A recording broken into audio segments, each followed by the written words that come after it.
Hello, hello, hello. I'm a Painted Dog and welcome back to Cabela's Big Game Hunt. So as you saw, we started with completing the side missions, you can say. Previous episode we hunted 20 coyotes with a rifle from more than 75 yards away in the northwestern region. So we are staying in the northwestern region, but now we are taking on 20 rabbits with a shotgun.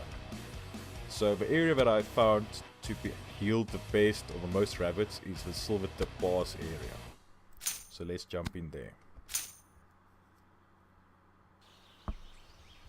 So usually in this game where I found the most rabbits is in this area around here.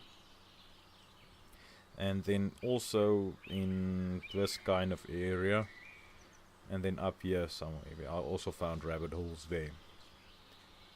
And as I said in previous episode, I'm one of those people that drew myself a map when I found these things. So that's the area where I found the most rabbit activity, is the Silver Tip Pass area.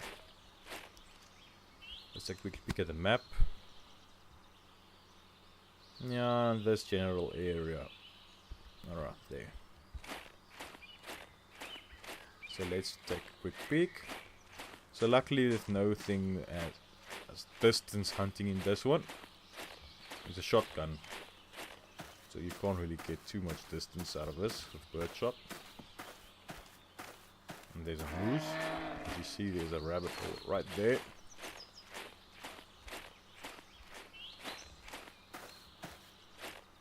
So now it's just a waiting game. Woohoo! And as you know, I'm really patient.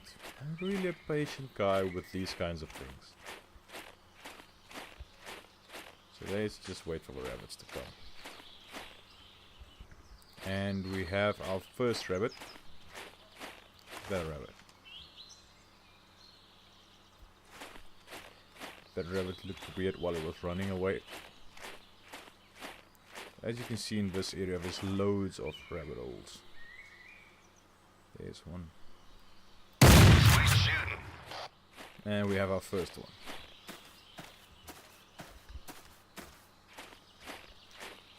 So we should just stay here and then work this area.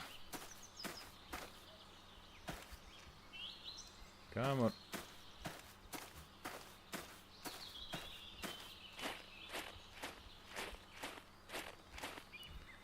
Feels a bit weird shooting 20 rabbits. Feels a bit overkill. Another one down. But that's just me. Another one in the bag. And update, I'm still awaiting my shotgun and pistol license cards. Tomorrow it will be a month ago that it was. No, tomorrow it will be a month since I got the approval messages, and I'm still waiting for the cards. Nice and sweet. That's just sad. And I can't go and collect my firearms. It's new firearms, so I don't actually have it. It's still at the dealer. But I can't go and collect it until I get my card. Because some DFOs or designated firearms officers do accept printouts, or do give you printouts, so you can go and collect your Nice and sweet. firearm. But then Changes in the wind direction can ruin your hunt if you're not paying attention and staying downwind from your quarry. okay, thank you. But some of them Shot don't was give you that. too short to count for the accomplishment. How far away? Ah, more than 30 yards. I didn't see that. But some DFOs don't give you that, because actually it's not really the right way to do it. And then again, some dealers don't even accept it. So now it's just a waiting game. But I need to start phoning. They collect the cards on Thursdays. So if I don't hear anything this week, I'll start phoning on Friday. because now you have to phone and it's time and all that, just to follow up if your license is already printed and sent to the provincial office. Because I know some guys that have been waiting for a year for their cards just to be printed, and they've requested 3 or 4 reprints now. And then it just says, we lost it, or nah, it might have been misplaced or sent to the wrong place, so let's request a reprint. I actually have a friend who now has 3 license cards for one of his rifles, because he waited a year and 4 months just to collect the card. And usually most of the firearms dealers here, after you bought your firearm, they give you free storage for a year while you get your paperwork and license and everything in order. But after that you have to pay for them to store your firearm, which is a bit of madness. Not on the side of the dealers, I can understand that, but some people waiting for more than a year just to get... If you still have to do your competency and all that, I can understand that. That's the normal... You first get your proficiency to illustrate that you know the law and how to work the specific firearm, and then you apply for a competency certificate from our police service, and once you have that, then you can apply for your firearm license. So I can understand if you still have to do all that, then a year is really actually not that long. But damn.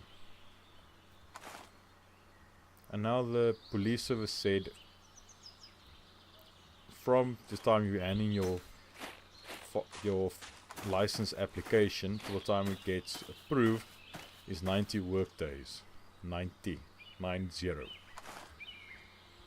But now mine was approved in 44 days, and now I've been waiting another, I think it's 23 work days just for the printing. That's a bit of madness. But I see that's the new thing. You don't want to be caught flat-footed if you're suddenly upwind of the animals.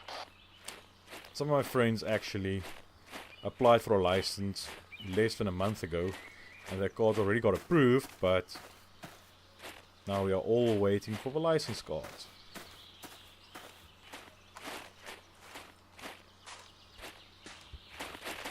So we'll see how that goes. So let me run around a bit and see if I can find anything else. And the rabbits finally started to appear again. Smoked it. Good hit. And as you can see, I'm up in the stand now, because it is quite a distance away, which is kind of fun.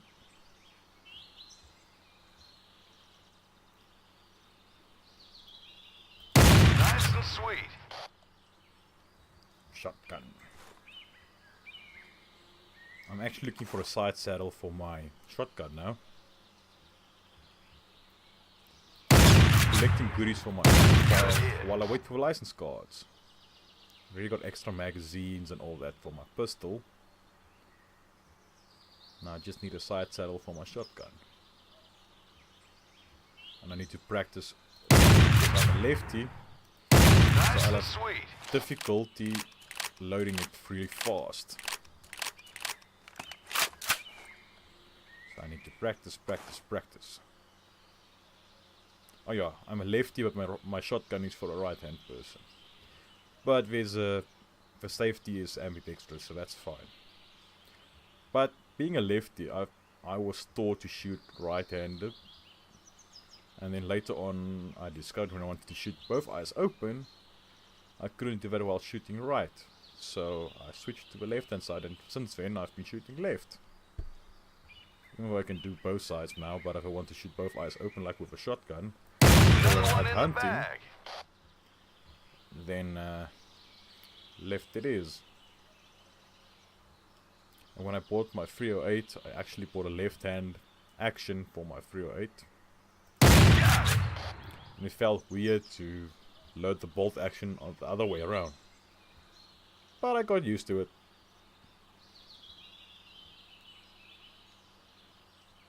But that's a lucky thing if you're ambidextrous by nature. Because I write with left and right hands. I bat and bowling cricket left and right. When I play rugby and I kick a ball, which isn't that That's often, how it's done. because I'm a forward. I used to play number 4 or 8 in rugby. But if I kicked the ball, it was left or right. It all depends on where I wanted to kick it and what direction I was facing. So that's actually kind of awesome.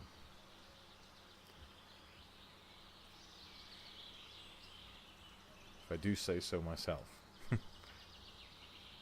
But I have one cousin, or one male cousin, and we are both ambidextrous, and our birthdays on the same day, which I have to say is also kind of awesome.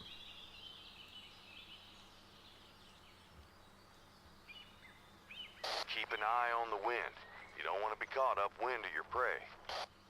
What my mom told me was really confusing when I was little, because usually how I know if you're left or righty is then you used to pick up most things. She said one day I would pick everything up with my left hand, the next day I would pick everything up with my right hand. So before I didn't go to preschool.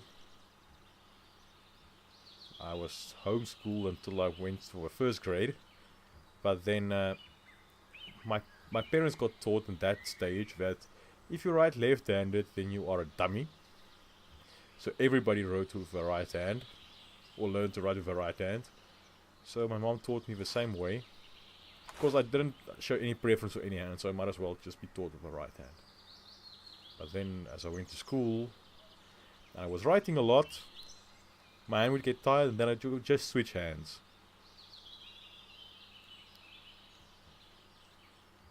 And it was really strange for me when I found that not everybody can do that.